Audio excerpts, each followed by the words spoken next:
रात भर इस्लामाबाद में पीटीएम ने पुलिस के साथ जो बैरियर्स ब्रेक किए हैं वो खबर आपके सामने रख रही हूँ। ये रात भर होता क्या रहा है, ये चल क्या रहा है, हो क्या रहा है।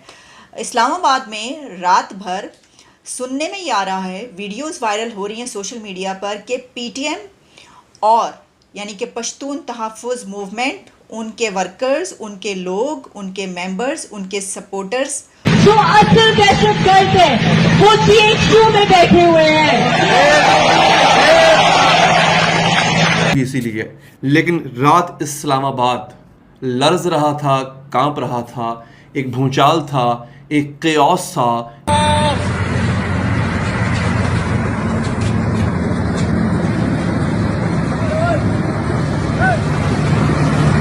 गुज़श्ता तकरीबन 9 मई के बाद देख लें, पुलिस वाले ने कोई घर नहीं छोड़ा जो नहीं पलंगा।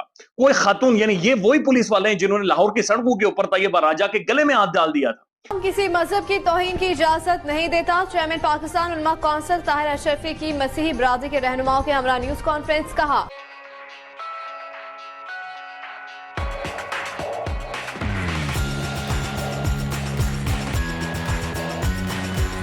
और पुलिस और रेंजर्स के बीच इतनी शदीद जंग हुई है कि इस्लामाबाद रात भर मैदान जंग बना रहा। सोशल मीडिया से भरा हुआ है और वीडियोस वायरल हो रही हैं। अच्छा, इन वीडियोस में एक ख़ास बात यह है कि डॉक्टर शीरी मज़ारी की बेटी ईमान मज़ारी भी इसमें प्रोटेस्ट करती हुई नज़र आ रही हैं। अच्छा, सिर्फ प्रोटेस्ट करती हुई नज़र नहीं आई बल्कि उन्होंने स्पीच की है और वो स्पीच काफ़ी से ज़्यादा फ़ौज मुखालिफ स्पीच थी, जिसमें वो नारे लगाए गए। जैसे कि आप जानते हैं कि पीटीएम के नारों में एक नारा ये भी है कि ये जो दहशतगर्दी है इसके पीछे वर्दी है। तो ईमान मज़ारी ने ये वाला नारा लगवाया, ये वाले नारे लगाए और अपनी स्पीच में उन्होंने जो बात की, मैं आज 3000 बात में रखती हूँ। सबसे पहले कि ये डॉलरी जंगें बंद की जाए। दूसरा कि तमाम लापता अफराद को सिर्फ और बाहिफाजत कामयाब किया जाए। और तीसरा कि तमाम जर्नैल जिन्होंने इस मुल्क के साथ गद्दारी की है, जिन्होंने आपके साथ गद्दारी की है, उनके कोर्ट मार्शल किए जाए।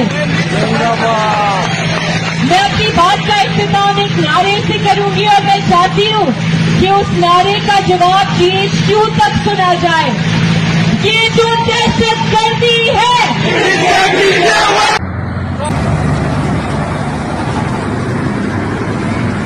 चीफ आर्मी स्टाफ सुन ले, DGISI सुन ले, कोर कमांडर सुन ले, बलूचिस्तान में है या खैबर पख्तूनख्वा में है, आप सुन ले।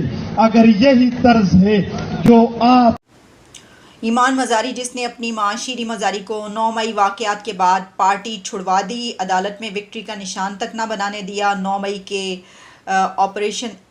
मई के वाक़यात पर शीरी मज़ारी ने बात करनी चाहिए तो रोक दिया। आज इतनी खुलकर कैसे बोल रही है, समझ रहे हो ना। लेकिन फिर आगे चल के ऐसे लोगों ने ये भी लिखा है कि मंजूर पश्तीन ने जो वहाँ पर तकरीरें की हैं वो तकरीरें, कि ये तकरीर सुन लें, आपको पता चल जाएगा कि इसके बाद आप ये नहीं कहेंगे कि ये वैसे ही हुआ है या किसी के कहने पर हुआ। अच्छा चलें, ये तो जो भी होता रहा, लेकिन मैं ये समझती हूँ कि इसमें जो काकड़ साहब है ना, नए वज़ीर आज़म, उनके लिए ये बहुत ही ज़्यादा लम्हा फ़िक्रिया होना चाहिए, क्योंकि उनके आते ही ये देख लें रात भर क्या हुआ इस्लामाबाद की सड़कों पर। और इकॉनमी के हालात तो वैसे ही ठीक नहीं है, और जो इसके अलावा जो हालात चल रहे हैं वो तो आपको पता ही हैं, और अब ये भी शुरू हो गया है। तो वो ज़रा देख लें कि उन्होंने क्या करना है और कैसे संभालना है इस सब को। अच्छा जनाब, जहाँ ये खबर आई उसी के साथ एक और ख़बर भी आई सोशल मीडिया पर। इससे एक दिन पहले एक लिस्ट भी वायरल हुई है, एक लिस्ट बाहर निकल आई है, और वो लिस्ट है इस्टेब्लिशमेंट के फेवरेट एंकर्स की। ये कहकर उस लिस्ट को पोस्ट किया जा रहा है, और ये सबसे पहले मेरा ख्याल है कि जिसने पोस्ट की वो शहबाज गिल हैं। उन्होंने ये कहा, इसके ऊपर उन्होंने ये लिखा कि ये वो एंकर्स हैं कि जिनके ये नाम बाहर आए हैं। अब ये लिस्ट जिसमें 18-20 के करीब सीनियर जर्नलिस्ट और एंकर पर्सन्स के नाम लिखे हुए हैं। इस लिस्ट के बारे में कहा जा रहा है कि सबसे पहले ये लिस्ट बोल टीवी के व्हाट्सएप ग्रुप्स में शेयर करवाई गई, और इसमें तकरीबन 18-20 के करीब जर्नलिस्टों, सीनियर जर्नलिस्टों और एंकर्स के नाम हैं, कुछ ब्रिगेडियर्स के नाम भी हैं। इस्लामाबाद के अंदर हजारों लोग मौजूद थे सड़कों पे, पुलिस और वो लोग आमने सामने थे, शेलिंग हो रही थी, लाठीचार्ज हो रहा था, गिरफ्तारियां हो रही थी, मार धाड़ जा रही थी। आपका दारुल हुकूमत जो है वो कल रात सुकून की नींद नहीं सोया। कल रात बहुत बड़े पैमाने पे हल्ला बोला गया है, और मैं बात कर रहा हूँ चंद 100 की बात नहीं कर रहा, मैं हज़ारों लोगों की बात कर रहा हूँ। जो इस्लामाबाद में क्या हुआ, PTM जो है ना, पश्तून तहफ़्फ़ुज़ मूवमेंट जो है, अचानक से बिल्कुल खामोश हो गई थी। मंजूर पश्तीन, अली वज़ीर लोग खामोश हो गए थे। आपने नोट किया, अचानक से उठे हज़ारों का मजमा, या लाख के करीब तो होंगे लोग, ये उठ के आके इस्लामाबाद में इन्होंने धरना दिया मिसिंग पर्सनस के हवाले से। वो लोग जो गायब हो चुके हैं, इनके अपने लोग, इनका दावा है गायब हो चुके हुए हैं, इन्होंने धरना दिया। मंजूर पश्तीन की एक हिस्ट्री रही है, अली वज़ीर की एक हिस्ट्री रही है कि ये इस्टेब्लिशमेंट और इनके ख़िलाफ़ जो है वो बात करते हैं, फोर्सेस के ख़िलाफ़ बात करते हैं। तो जनाब इन्होंने धरना दे दिया लाके वहाँ पर, इन्होंने एहतजाज किया, और इस वक्त जो है वो एक यूँ कह लें कि एक जंग का समा जो है वो आपको नज़र आएगा। ये मुख्तलिफ वीडियोस चल रही हैं इस वक्त, मुख्तलिफ चीज़ें नज़र आ रही हैं। एक जंग का समा है जो कि इस्लामाबाद में पूरी रात देखने को मिला। इस्लामाबाद जो है वो वहाँ पे गिरफ्तारियाँ, इनको गिरफ्तार किया गया, बड़े पैमाने पे गिरफ्तारियाँ हुई हैं, पुलिस ने लाठीचार्ज किया, इनको गिरफ्तार किया। लेकिन सवाल यहाँ पर यह है, all of a sudden PTM कहाँ से आ गई इस सियासी मंजरनामे में? और फिर जलसा भी किया। PTI को जलसे की इजाज़त नहीं है। PTI को अपने लीडर की गिरफ्तार होने के बाद एहतजाज करने की इजाज़त नहीं है। PTM को, जो कि एक इस्टेब्लिशमेंट मुखालिफ जमात है, इससे कोई सियासी एजेंडा नहीं है, ये जमहूरियत के हक में नहीं है। ये मतलब जमहूरियत की बात नहीं कर रहे हैं, जमहूरियत के लिए नहीं लड़ रहे हैं, ये इलेक्शन के लिए नहीं लड़ रहे हैं। ये कहते हैं जनाब हमें हमारे हुकूक दिए जाए, ठीक है, इनकी बात सुननी चाहिए। लेकिन ऑल ऑफ अ सडन ये कहाँ से आ गए? मैं वो ये अर्ज़ कर रहा हूँ ना कि PTI को इजाज़त नहीं है कि वो रैली निकाले, वो जलसा करे। इनको कैपिटल के अंदर आपने इजाज़त दी, उन्होंने जलसा किया, और जलसा करने के बाद पुलिस के साथ आपने उनकी मुठभेड़ करवा दी। ये क्या है? ये समझ से बालातर चीज़ें कि ये क्या है। मुझे ये लगता है, ऐसा मेरी हकीर राय के अंदर, ये सब डाइवर्जन्स होती हैं, ये सब तवज्जो हटाने के टैक्टिक्स होते हैं।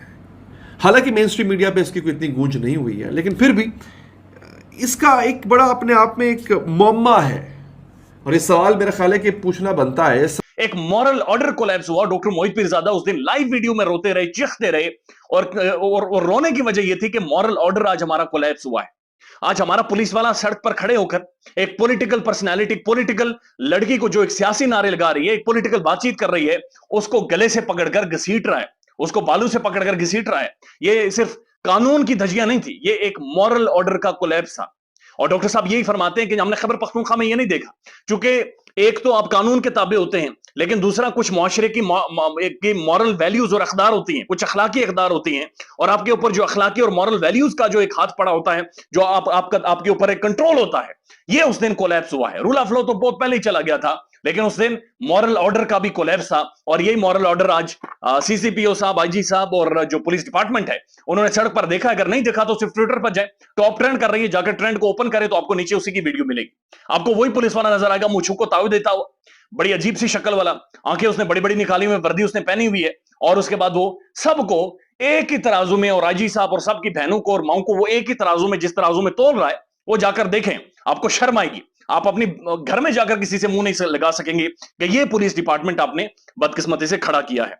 उसके बाद जनाब एक और बड़ा अहम तरीन मामला है, और वो मामला है सुप्रीम कोर्ट के अंदर, जहां पर जो नैब में तरामीम की गई थी, नैब के कवानीन में तरामीम की गई थी, नैब तरमीमी बिल जो पर्सन स्पेसिफिक था, जो पॉलिटिकल फैमिली स्पेसिफिक था, जो कुछ खानदानों के इर्द गिर्द से घूम रहा था, और इमरान खान की हुकूमत गिराकर मकसद यह था कि अपने केसेस सारे खत्म किए जाए।